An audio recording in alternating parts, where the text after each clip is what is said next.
Welcome to Darren Daily On Demand, your most trusted resource to help you become better every day. Today's episode is a clip from an exclusive interview between Darren Hardy and Brian Tracy. In this clip, Darren and Brian talk about what you need to do or have to unlock success no matter your goals. Now here's your success mentor, Darren Hardy. You can only ever achieve what matches your level of personal development, your personal self-image, your level of self-identity. So if you actually want to accumulate more on the outside, the key to that equation is to become more on the inside. There's no other way around it. Key point is to raise your set point. And when you raise your set point, magically, it seems, everything on the outside raises to match it. Any other ideas or lessons or distinctions that you learned in the process of achieving goals, Brian? I think that's one of the most profound insights on goal setting. One of the things that I would put in has to do with happiness. And what we know is that happiness is the driving force of virtually all of human life. People are successful to the degree to which they can achieve their own happiness. And what Aristotle said was that human beings are purposeful and that they're only happy when they feel that they are moving step by step toward the accomplishment of something that is important to them. So it's only when you feel the sense of forward motion towards something that's important to you, as you said, a personal goal, that you actually feel happy. One of the turning points in my life was when I realized that each person has extraordinary potential. My friend Dennis Waitley says that you could not use your whole potential if you had 100 lifetimes, and that the way that you unlock all of this potential is by having big, clear, exciting goals and then moving toward them step by step each day.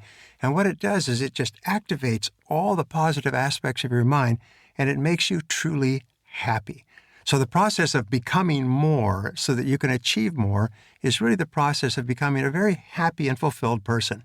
So Brian, let's now provide some ideas on how to stick to your goals, because this is the big problem people have, right? Offer a few tips, tools, or methods that you use to sticking with your newly declared goals.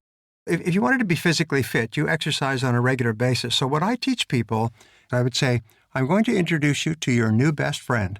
And I would hand out a series of spiral notebooks, school notebooks. And I say, what I'm going to ask you to do is for the next 30 days, write down your 10 most important goals in the present tense in this spiral notebook. You can write down more or less if you like, but always you write down your 10 goals without looking back to what you wrote yesterday. And I said, within 30 days, your whole life will be transformed. People came back to me and said they got more progress and success from that exercise in 30 days than they had from 3 years of working with another process.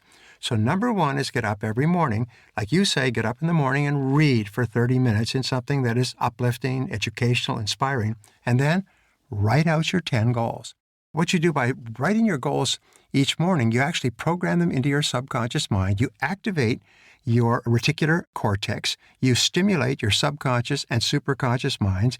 You start to attract into your life people and circumstances to make them come true. All of these things happen by simply rewriting your goals each morning in the present tense, and it takes about 3 or 4 minutes. We're talking about the topic that I would say is the number one skill that I would attribute any unusual success that I've had. And the number one attribute is how to actually achieve them. And that is my ability to stay consistent. I, of course, learned this from my father. And if you read The Compound Effect, you know exactly how I was woken up each morning, which is the sound of iron pounding off of the concrete floor of our garage as my dad did his old school powerlifting, deadlifts, and other strongman exercises. And he exemplified consistency and he exemplified a routine. And that's, I think, the key to beating anybody at anything. No matter how talented, experienced they are, you can beat anybody at anything if you can just stay more consistent. Invariably, people, over time, their discipline starts to wane. And if you just stay consistent, man, the tortoise always beats the hare.